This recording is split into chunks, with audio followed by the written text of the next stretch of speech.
ఓం శ్రీ రామచంద్ర పరబ్రహ్మణే నమః. ఓం నమో వశిష్ఠ విశ్వామిత్ర వ్యాస వాల్మీకి సుఖాదిభ్యః.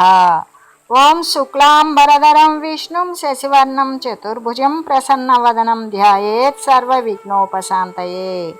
ఓం నమో బ్రహ్మాదిభ్యో బ్రహ్మ విద్యా సంప్రదాయ కర్తృభ్యో వంశ ఋషిభ్యో మహద్భ్యో నమో గురుభ్యః.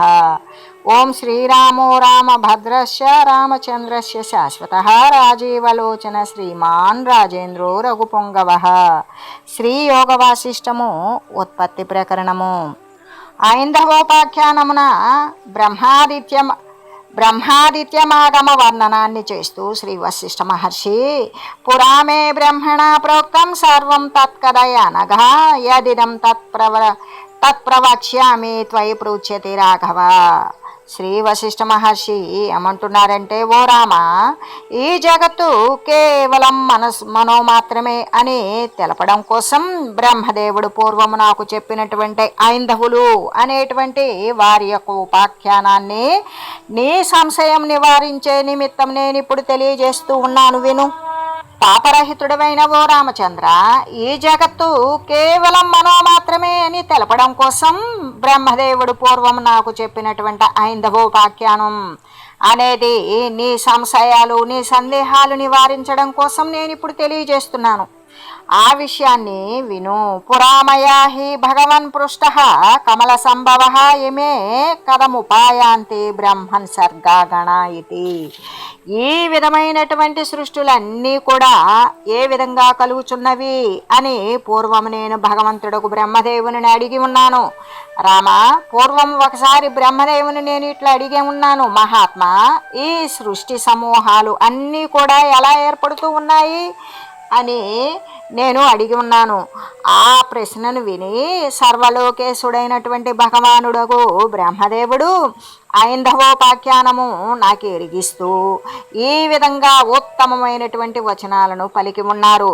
బ్రహ్మదేవుడు ఈ విధంగా చెప్తూ ఉన్నారు, సర్వం హి మన ఏ వేదామిత్తం స్ఫురతి భూతిమత్ జలం జలాశయాస్పారైర్విచిత్రైశ్చ చక్రై కైకరివా. బ్రహ్మదేవుడు అంటున్నాడు, జలాశయమందు జలము విచిత్రములకు ఆవర్తాలతో కూడి ఉండునట్లుగానే మహాశక్తియుక్తమైనటువంటి మనసే ఈ జగత్ రూపంలో స్ఫురిస్తూ ఉన్నది. జలాశయము ఏదైతే జలాలు ఉంటాయో ఆ జలము దేనిని ఆశ్రయించుకొని ఉంటుందో ఆ జలాశయమునందు జలము ఏ విధంగా ఉంటుంది, చిత్ర విచిత్రంగా ఆవర్తనాలు అంటే సుడిగుండాలుగా అలలుగా కెరటాలుగా వచ్చిపోయేటువంటి మరి లహరులుగా ఈ విధంగా చుట్టూ తిరుగుతూ ఉన్నట్లుగా కూడి ఉండినట్లుగానే మహాశక్తియుతమైనటువంటి మనస్సే, అసలు ఈ మనసు గొప్ప శక్తి కలిగినది. ఈ మనస్సే జగత్ రూపంలో కూడా స్ఫురిస్తూ ఉన్నది. పూర్వము ఒకనాడు ఏ విధంగా అంటే విశాలమైనటువంటి జలము, మునీంద్ర, ఓ మునీంద్ర, జలాశయమందు జలము విశాలమైన విచిత్రములైనటువంటి సుడులతో కూడి ఉండినట్లుగానే మహాశక్తియుతమైనటువంటి మనసు ఈ ప్రకారంగా సమస్త జగద్రూపంలో కూడా స్ఫురిస్తూ ఉన్నది.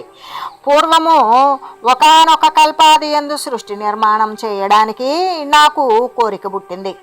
నా వృత్తాంతమంతా కూడా తెలియజేస్తున్నాను, విను. కదాచిదఖిలం సర్గం సంహృత్య దివసక్షయే ఏక ఏవాహమేకాగ్రహ స్వస్థస్థ మననయం నిశాం. అద్వితీయుడనగు నేను అంటే రెండవ వస్తువు లేదు, నేనొక్కడనే ఉన్నాను. అప్పుడు నేనొక కల్పాంతమందు జగత్ సంహారము చేసి ఏకాగ్ర మనస్కుడనై స్వస్థ చిత్తముతో కూడుకొని ఆ రాత్రి ఆ కల్పరాత్రి అంతా కూడా నేను ప్రశాంతంగా ఉన్నాను. ఏ విధంగా అద్వితీయుడను, రెండవ వాళ్ళు లేరు, నేను ఒక్కడనే ఉన్నాను. నేను ఒక కల్పాంతమందు జగత్ సంహారం చేశాను, ఏకాగ్రంగా ఉన్నాను, స్వస్థతతో కూడినటువంటి చిత్తము కలిగి ఉన్నాను. ఆ రాత్రి ఆ కల్పరాత్రి అంతా కూడా నేను ఎంతో ప్రశాంతంగా గడిపాను. నిశాంతమున వేలుకొన్నాను. తర్వాత యథాప్రకారంగా సంధ్యోపాసన మొదలైనవి చేశాను. ప్రజా సృష్టి చేయాలి అని అనుకున్నాను. నా విశాల నేత్రాల చేత ఆకాశాన్ని పరికించాను. అట్లు ఆకాశాన్ని చూస్తూ ఉండగా అక్కడ అంధకారం కానీ ప్రకాశం కానీ ఏమీ లేకుండా ఉన్నవి. అంతము లేనిది అచ్చట ఇంకా అచ్చోటంతా కూడా ఏమై ఉన్నది అంటే ఏమీ లేకుండా శూన్యమై ఉన్నది అనే సృష్టి గావించడానికి నిశ్చయించుకొని అందుకై ఏకాగ్రమైనటువంటి మనస్సు చేత ఏకాగ్రమైనటువంటి చిత్తముతో అంతా కూడా బాగా చూడసాగాను. అదాహం దృష్టవాంస్తత్ర మనసా వితతేంభరే పృథక్ స్థితాన్ మహారంభాన్ సర్గాన్ స్థితి నిరర్ఘలాన్. అప్పుడు ఆ విశాల ఆకాశంలో విష్ణు మొదలైన వారిచే పాలితాలైనటువంటి సువ్యవస్థిములైనటువంటి ప్రతిబంధ రహితాలైన అయినవైన వేరు వేరు సృష్టులు అనేక రకాలు చూశాను. అలా చూసేటప్పుడు ఆ విశాలమైనటువంటి ఆకాశంలో నాకేం కనపడింది అంటే వేరు వేరుగా ఉన్నటువంటివి, గొప్ప గొప్ప వ్యవహారాలతో కూడినవి, ఎటువంటి ప్రతిబంధకాలు లేనివి అయిన బ్రహ్మాండాలు మనోదృష్టి చేత అనేకం వీక్షించాను. అక్కడ పద్మకోశములందున్న వారు రాజహంసారూఢులు నా ప్రతిబింబంలాగానే నేను ఎలా ఉన్నానో నాకు అలాగే ప్రతిబింబంలాగా ఉన్నవారు అగు అక్కడ 10 మంది బ్రహ్మలు ఉన్నారు. ఆ బ్రహ్మలు అండజము మొదలైనటువంటి చతుర్విధ ప్రాణులతో కూడి ఉన్న, ఇక్కడ చతుర్విధ ప్రాణులు అన్నప్పుడు అండజ, స్వేదజ, ఉద్భిజ, జరాయుజ అనేటువంటి 4 రకాలైనటువంటి ఉపాధులను ధరించేటువంటి ప్రాణులు కూడి ఉన్న భిన్న భిన్న సృష్టులు అచ్చట ఉన్నవి. అంతేకాదు జలాన్ని వర్షించే శుద్ధమైన మేఘాలు, సముద్రంలాగానే శబ్దం చేస్తూ ప్రవహిస్తూ ఉన్న పెద్ద నదులు కూడా ఉన్నవి.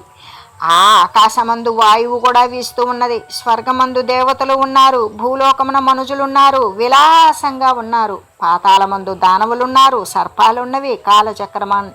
కాలచక్రాన్ని అనుసరిస్తూ తమ తమ స్వభావానుసారంగా వర్తిస్తూ ఉన్న మరి చలి, ఎండ, వర్షాలు వీటితో కూడుకొని వసంతము మొదలైనటువంటి 6 ఋతువులతోనూ, అంతేకాదు భూతలం మీద శోభాయమానంగా ఉన్నవి. ఇవన్నీ కూడా శుభము అశుభములైనటువంటి ఆచారాలను విభజించి తెలుపునట్టి ఈ స్వర్గము నరకము ఫలాలను కలగజేసేటువంటి స్మృతులు అక్కడ రకరకాల వర్ణాల చేత వారి చేత వాటిని అనుగమింపబడుతూ ఉన్నవి. భూతకోట్లన్నీ కూడా కాలానుసారము తమ తమ అభీష్ట సిద్ధి కొరకు ప్రయత్నిస్తూనే ఉన్నవి. 7 లోకాలు, 7 ద్వీపాలు, 7 సముద్రాలు, పర్వతాలు అధికంగా శోభిస్తూనే ఉన్నవి. ఒకచోట అంధకారం వ్యాపించి ఉన్నది, మరొక చోట ప్రకాశం ఉన్నది. వనకుంజాలు మరి అంధకార ప్రకాశాలు 2 మిళితమై ఉన్నవి. ఆకాశము అనేటువంటి నీలకమలమనందు తుమ్మిదల్లాగానే ప్రకాశించే నక్షత్రాలు కలిగిన జగత్తు అనే సరోవరము అక్కడ విరాజిల్లుతూ ఉన్నది. అంతేకాదు మేరు పర్వత కుంజలముల యందు కూడా మంచు దట్టంగా వ్యాపించి ఉన్నది. లోకము అలోక పర్వతాలు ఏవైతే ఉన్నాయో అవే మొలనూలుగా కలిగిన సముద్రాలు కూడా ఉన్నవి. ఆభరణాల ధ్వనితో కూడినదివో సస్యాలు అమృతాన్ని పొందినట్టిది, ప్రాణుల యొక్క శబ్దాలను వాగ్విలాసముతో ఒప్పునట్టిది అయిన పృథివీ అనే అంగన, భూమి అనేటువంటి మహిళ అంతఃపురమునందువలే ఈ బ్రహ్మాండమును శోభిస్తూ ఉన్నది. పృథివీ ప్రకాశము, అంధకారము, శ్వేతము, నీలము, కమలాలచే నిర్మింపబడి మాలలు కలిగి విద్యుత్ కాంతులతోనూ నక్షత్రాలతోనూ అలంకరింపబడినదే ఆకాశము చాలా మనోహరంగా కనబడుతూ ఉన్నది. ప్రాణులు అనబడే బీజాలు కలిగి సూర్యకాంతి అనే ఎరుపు రంగు కలిగినదే బ్రహ్మాండమంతా కూడా నటదాడిమ ఫలములాగానే ఒప్పుచూ ఉన్నది. 3 రకాలైనటువంటి మార్గాలు కలిగి ఊర్ధ్వము అధో దిశల్లో ప్రవహించేటువంటి గంగానది జగత్తుకి జందెములాగా ఉన్నదై చంద్రునిలాగా ప్రకాశిస్తూ ఉన్నది.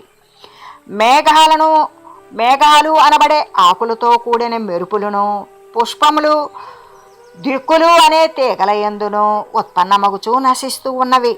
గంధర్వ నగరోద్యానములాగానే లతల్లాగా మరి గంధర్వ నగరోద్యానంలో ఉన్నటువంటి లతలలాగానే సముద్ర భూమి ఆకాశాలు అన్నీ కూడా మిక్కుటంగా శోభనమై ప్రకాశిస్తూ ఉన్నవి, శోభిస్తూ ఉన్నవి. ఉదుంబర ఫలమందు అంటే అత్తి చెట్టు లేదా అత్తి ఫలము లేదా మేడిపండు, దీని ఎందు ఉన్నటువంటి క్రిమి సమూహం లాగానే, అంటే మేడిపండు విచ్చి చూసినప్పుడు సర్వము క్రిమిమయమే.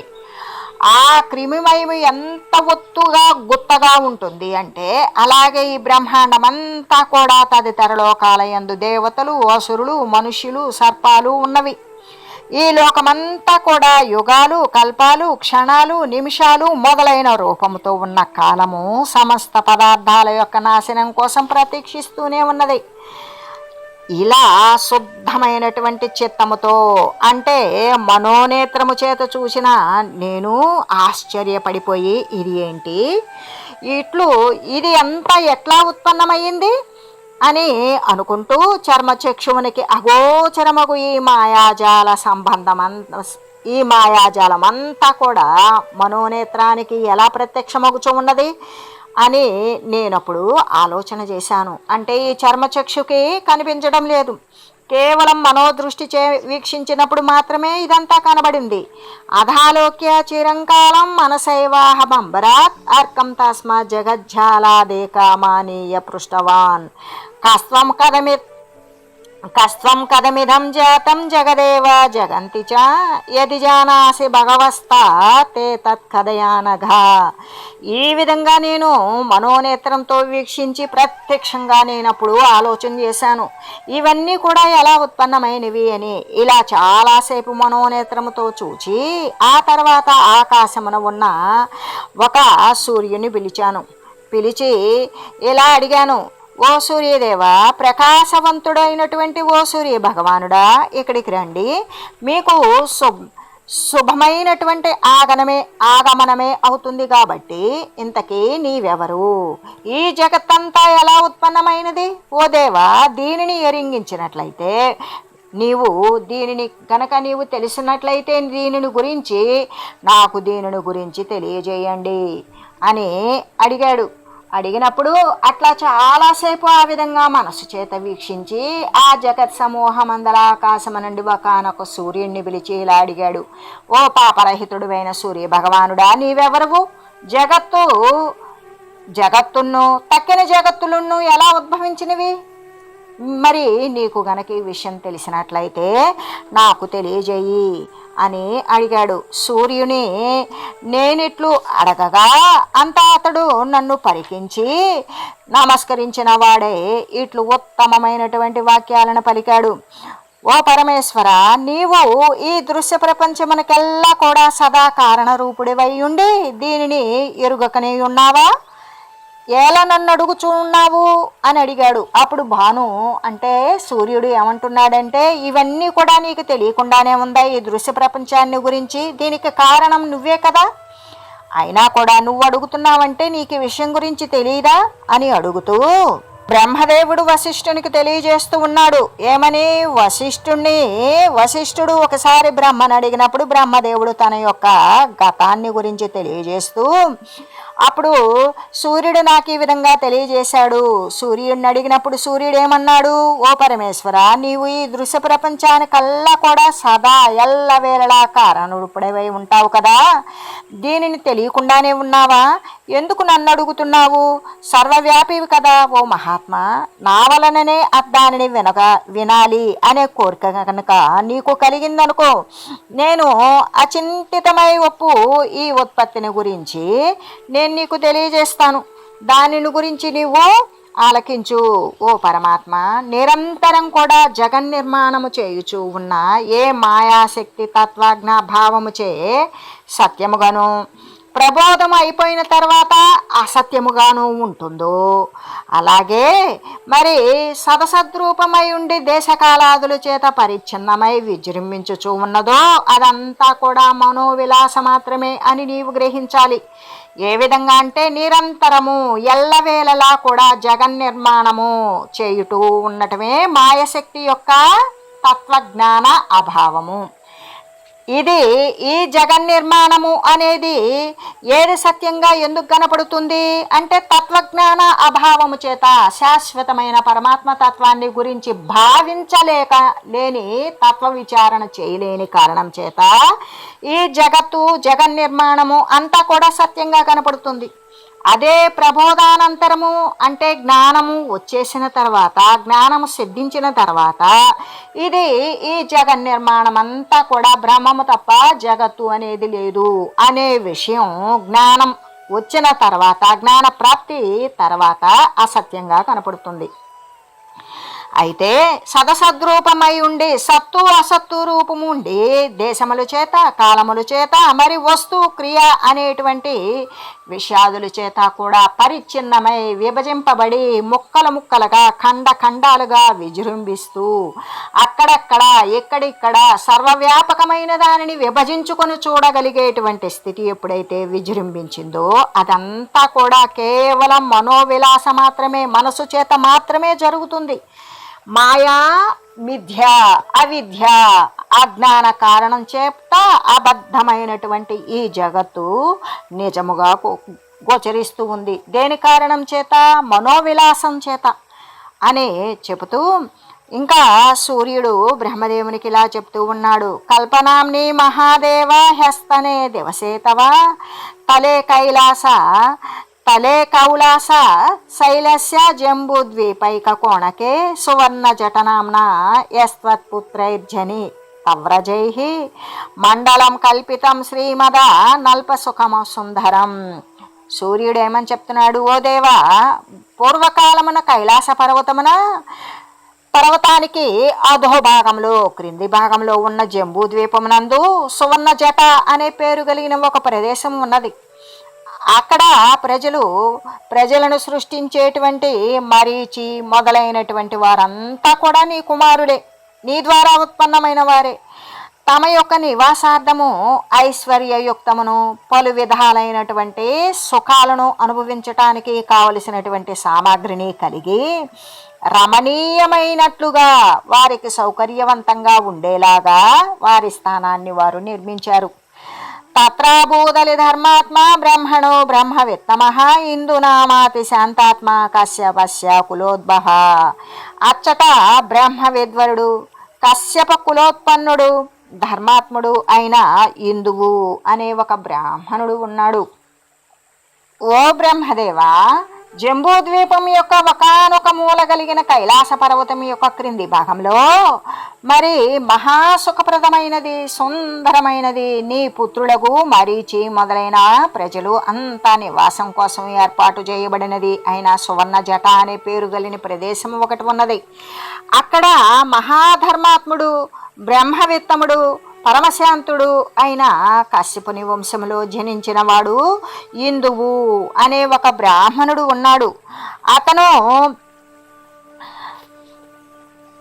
తస్మిన్ స్తదా నివసతో నిత్యం స్వజన మండలే తస్య ప్రాణ సమాభార్య కాచిత్తం శ్యాం మహాత్మనః నా బభూవాత్మజస్తస్య మరుభూమౌ తృణం యథా నావ్యరాజిత సా భార్య తస్య నిష్ఫల పుష్పిత.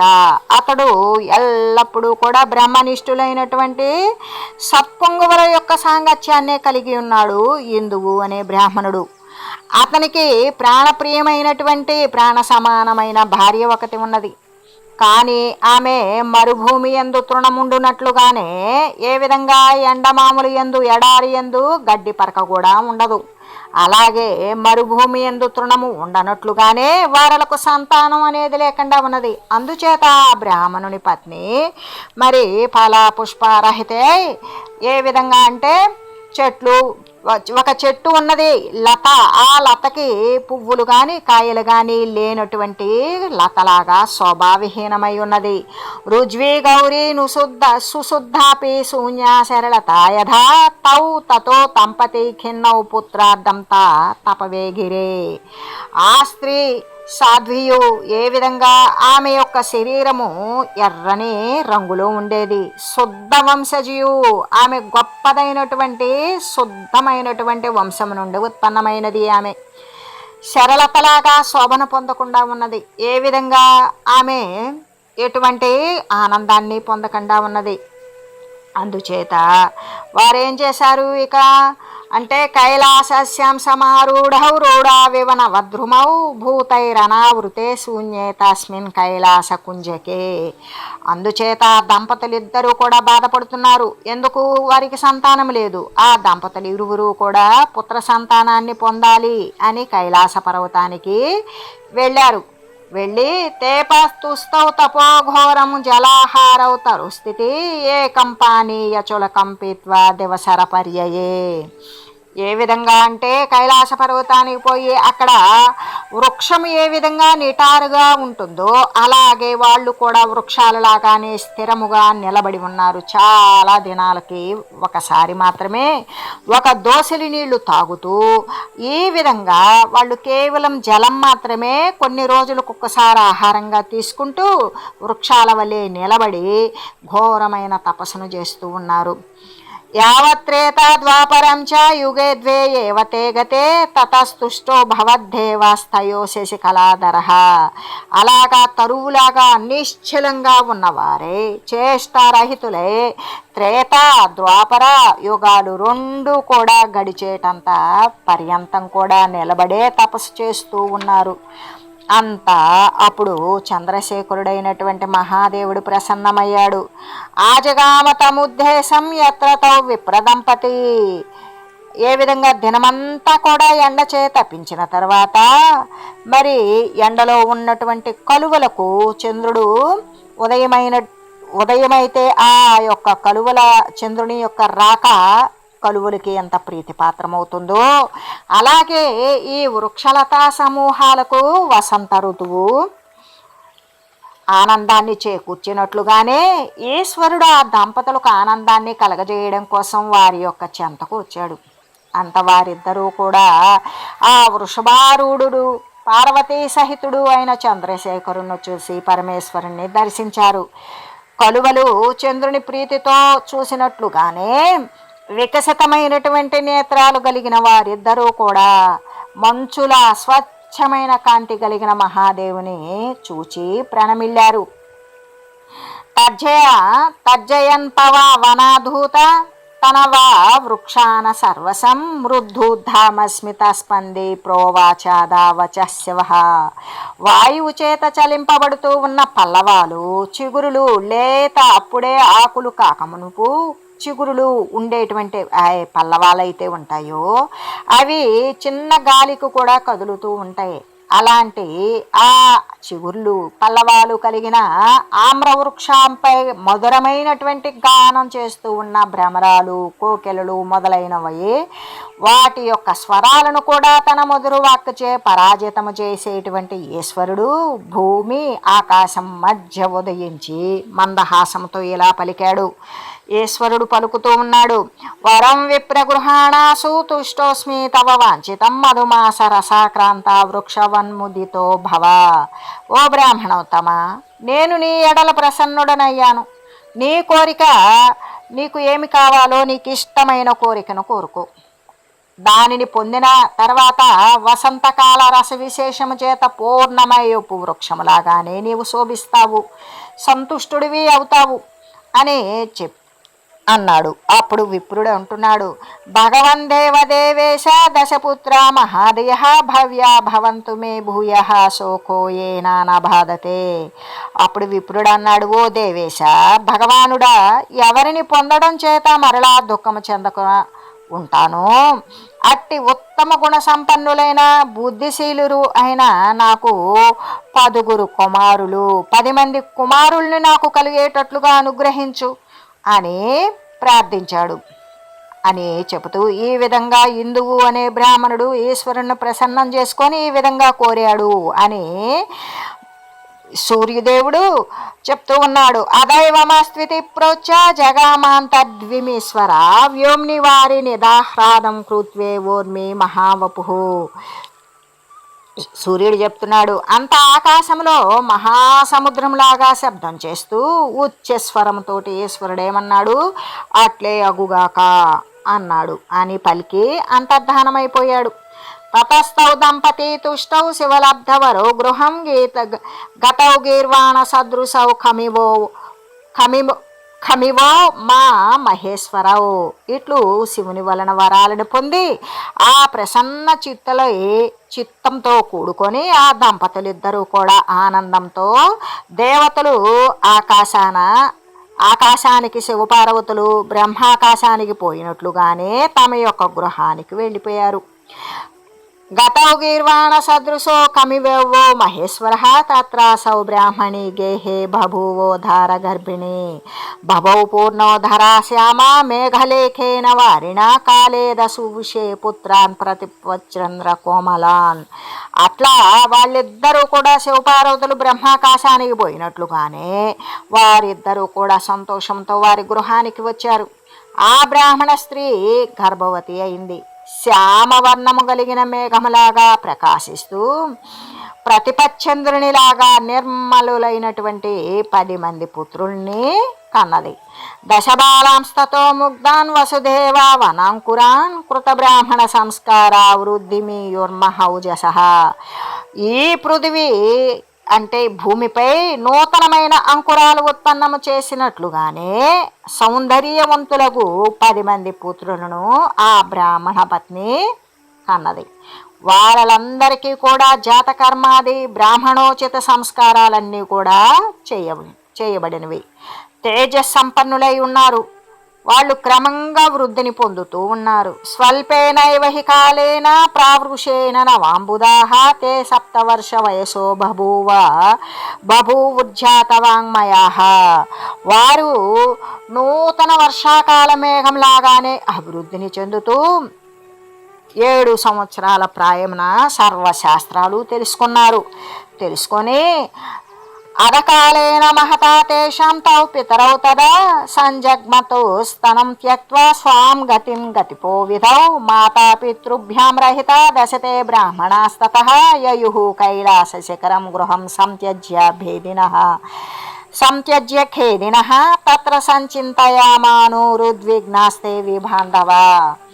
కిం స్యాదిహ పరం శ్రేయా ఊచుచ్ఛేదం పరస్పరం. ఆకాశమును నిర్మలంగా ప్రకాశించేటువంటి గ్రహములు లాగానే వారు ప్రకాశవంతంతో శోభాయమానంగా ఉన్నారు. ఇలా కొంతకాలం గడిచింది. ఇంకా చాలా కాలం గడిచింది. ఆ తర్వాత వారి తల్లిదండ్రులు తత్వజ్ఞులు. ఏ సత్య వస్తువునందైతే ఉన్నారో దాని యందు స్థిరపడి ఉన్నటువంటి తత్వజ్ఞులైన వారి తల్లిదండ్రులు ఇరువురు కూడా వారి శరీరాన్ని వదిలేసి వారు ముక్తులై వెళ్ళిపోయారు. వారి యొక్క వియోగము చేత వీళ్ళు ఖిన్నులైపోయారు, బాధపడిపోయారు. బంధువులు అనేవాళ్ళు లేరు. ఆ బంధురహితులైనటువంటి ఆ ఇందుని దశపుత్రులు, ఆ ఇందువుని యొక్క దశపుత్రుడి పేరు ఐందవులు. ఈ 10 మంది పుత్రులు కూడా గృహాన్ని వదిలేశారు. వారు ఉన్నటువంటి తల్లిదండ్రులు చనిపోయిన తర్వాత దుఃఖంతో ఆ ఇంటిని వదిలేసి కైలాస పర్వత శిఖరానికి వెళ్ళిపోయారు. అక్కడ ఒకరితో ఒకరు ఈ విధంగా మాట్లాడుకుంటూ ఉన్నారు. ఓం మంగళం శ్రీ గురుదేవాయ మహనీయ గుణాత్మనే సర్వలోక శరణ్యాయ సాధురూపాయ మంగళం. ఓం మంగళం కోసలేంద్రాయ రామాయ రామభద్రాయ చక్రవర్తి తనూజాయ సార్వభౌమాయ జానకి వల్లభాయ శ్రీరామచంద్రాయ మంగళం. ఓం తత్సత్.